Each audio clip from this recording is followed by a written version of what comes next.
একঘেয়ে পটল চিংড়ি খেতে খেতে আর ভালো লাগে না, তাই জন্য তোমাদের সাথে এক অন্য রকমের পটল চিংড়ির রেসিপি শেয়ার করব।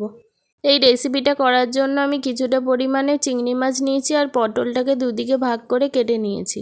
চিংড়ি মাছের খোসা ছাড়িয়ে চিংড়ি মাছ কটা আদা বাটা করে বেটে নেব। কড়াইতে তেল দিয়ে তেল গরম হলে ভালো করে পটল কটা লাল লাল করে ভেজে নেব।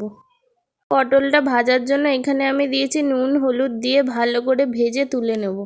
সেই পটল ভাজার তেলে এলাচ, দারচিনি, লবঙ্গ, তেজপাতা, সাদা জিরে, শুকনো লঙ্কা, পেঁয়াজ কুচি, টমেটো দিয়ে ভালো করে ভেজে নেব। ভালোভাবে ভাজা হয়ে গেলে আমি দেব এখানে সামান্য পরিমাণে নুন, কাঁচা লঙ্কা, আদা রসুন বাটা দিয়ে আবার একটু ভেজে নেব। তারপর আমি দেব হলুদ গুঁড়ো, জিরে গুঁড়ো, বেটে রাখা চিংড়ি মাছ দিয়ে ভালো করে কষিয়ে নেব। তারপর ভাজা পটল দিয়ে ভালো করে একটু কষিয়ে নেব। কিছুক্ষণ কষানো হয়ে গেলে এর মধ্যে দিয়ে দেব সামান্য পরিমাণ জল।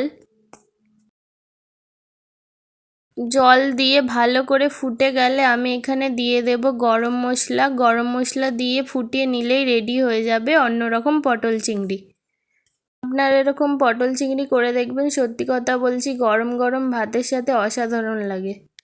ভিডিওটি ভালো লাগলে লাইক করবেন, কমেন্ট করবেন, আরও অন্য অন্য রেসিপি পেতে আমার চ্যানেলটিকে ফলো করে পাশে থাকবেন।